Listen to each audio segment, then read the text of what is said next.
सुर्खियों में।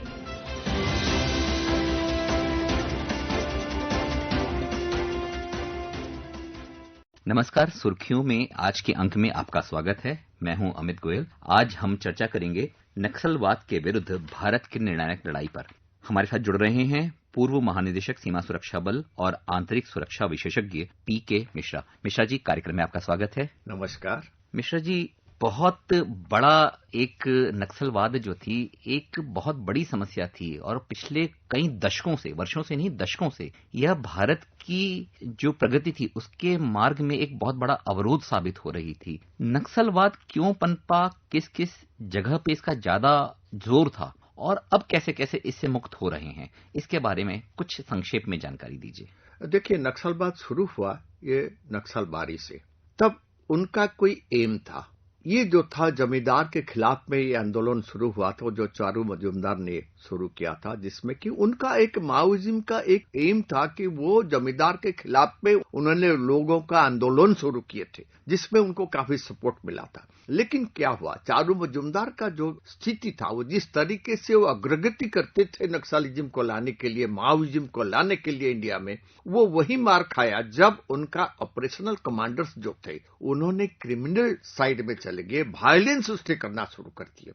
मैं तब नदिया डिस्ट्रिक्ट में था, एसपी नदिया, मेरे को पता है। तब गोरा सरकार जो उनका ऑपरेशनल कमांडर था, जो अभी जो हिडमा मारा गया हमारा फर्स्ट पीएलजीए कमांडर जो था, उसी मुताबिक उनका गोरा सरकार था। गोरा सरकार was killed by act Shantipur फुलिया में, मैं उसको पकड़ा था। तो उसके बाद क्या हुआ, बंगाल में तो 73-74 में पूरा खत्म हो गया माओइज्म। लेकिन ये शुरू हुआ तेलंगाना और आंध्र प्रदेश, इस एरिया में काफी बढ़ोतरी हुआ इनके, क्योंकि हमारा जो आप देखेंगे गढ़चिरौली एरिया देख लीजिए, आपने दंडकारण्य देख लीजिए, आपने आबूसमार देख लीजिए, आपने सरंडा देख लीजिए, ये जितनी एरिया हमारा जंगल एरिया है, उसके अंदर कोई डेवलपमेंट इतने सालों से नहीं हुआ था। एक और मैं बताना चाहूँ, 1971 में जब ये लड़ाई हुआ तब बांग्लादेश से काफी रिफ्यूजीज आए। उनको हजारों के तादाद में दंडकारण्य में, कोरापुट में उनको बांग्लादेश रिफ्यूजीज को ले गए, उनको वहां बैठाने के लिए उनको जमीन दे दिया गया, उनको एक एक पैर बैल भी दे दिया गया। भगाए किसको, वहां पर जो थे हमारा जो मूल निवासी जो थे उनको वहां से भगा दिए और वहां बांग्लादेश रिफ्यूजी को रख दिए। तो वो क्या करेंगे, सबके सब नक्सलाइट्स ज्वाइन किए। मैं जब जिरम घाटी में, इसी हिडमा ने एक ऑपरेशन किया था जिरम घाटी में, जिसमें 31 कांग्रेस का बड़े बड़े पदाधिकारी जो थे मारे गए थे, जिसमें बीसी शुक्ला भी थे, महेंद्र कर्मा भी जो थे। उसमें 350 नक्सलाइट्स जो माओइस्ट जो थे वहां पर एम्बुश लगा के बैठे थे। कोई इंफॉर्मेशन, कोई इंटेलिजेंस हमारे पास नहीं था कि इतनी बड़ी तादाद में ये वहां पर है।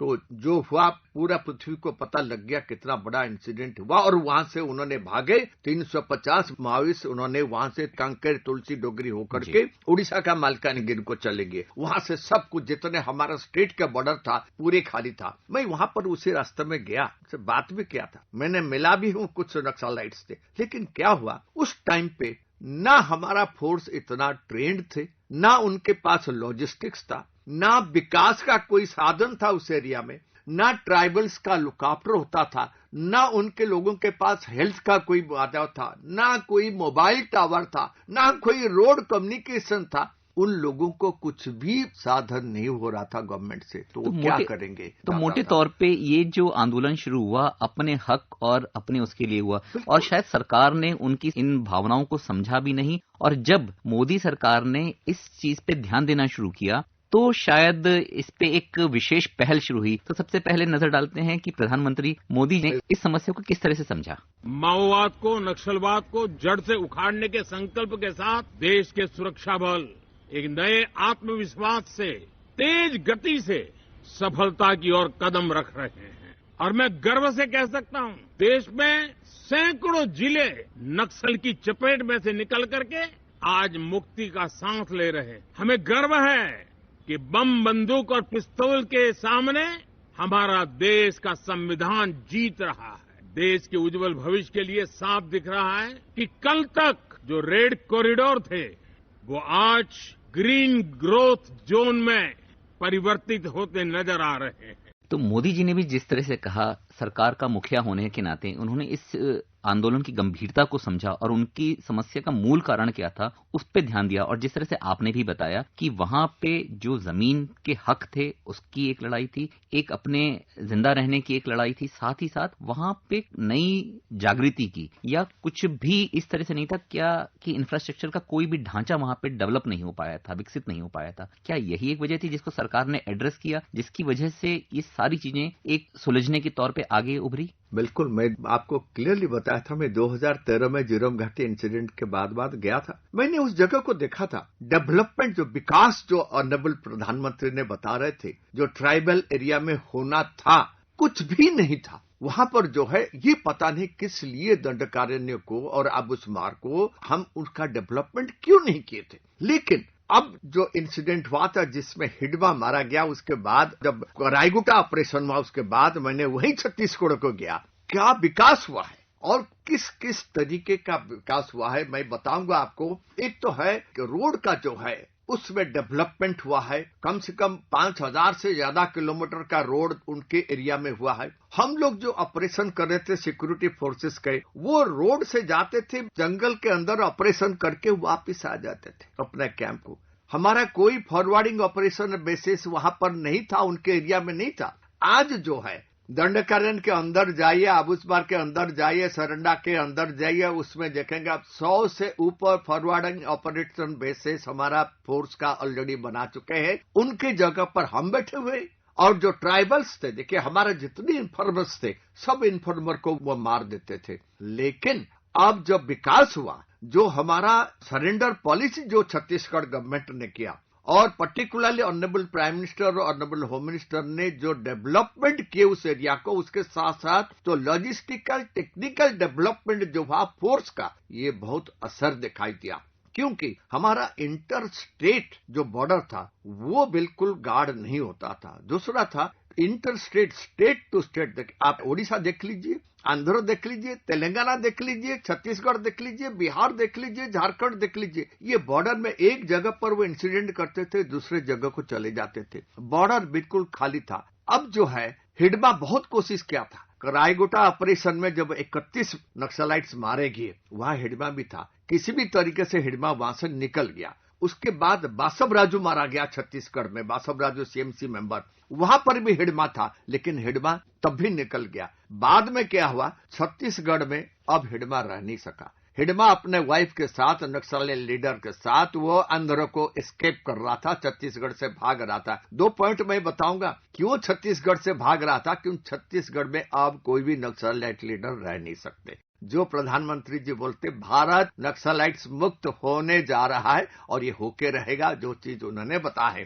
तब हिडमा मारा गया क्योंकि हिडमा जा रहा था आंध्र को वहां पर जाकर के रहने के लिए, तब उसको ये इन्फॉर्मेशन आ गया। इंटेलिजेंस कैसे आता है, इसी वजह से शायद केंद्र सरकार के साथ उन्होंने गृह मंत्रालय को इसमें शामिल किया और गृह मंत्रालय ने सभी राज्यों के, तकरीबन 10 राज्यों के बीच में समन्वय का काम किया। तो गृह मंत्री अमित शाह की भी एक बड़ी भूमिका रही होगी। तो सबसे पहले ये भी मैं बीच में शामिल करना चाहूंगा कि अमित शाह जी का इस बारे में क्या सोचना था। सही बता रहे हैं आपने। मैं ये कहना चाहता हूं कि हमारे सभी सुरक्षा बलों के साझे पराक्रम के कारण वो दिन दूर नहीं जब ये देश नक्सल समस्या से हमेशा के लिए मुक्ति प्राप्त कर लेगा। हमारा संकल्प है कि 31 मार्च 2026 इस देश को नक्सल समस्या से हमेशा के लिए मुक्त कर हमारे आदिवासी भाइयों बहनों के विकास का रास्ता हम साफ कर देंगे, प्रशस्त करेंगे। तो ये मानने के पर्याप्त कारण हैं, जिस तरह से भी गृह मंत्री जी ने भी कहा कि नक्सल समस्या को एक संपूर्ण परिप्रेक्ष्य में देखना होगा। उनकी समस्याएं क्या हैं उसको सुलझाना होगा, वहां पे विकास भी लेके जाना होगा और सुरक्षा बलों और वहां के जो ट्राइबल्स हैं, आदिवासी मूल निवासी जो हैं, उनके आपस में एक भरोसे की बात को भी तालमेल करना पड़ेगा।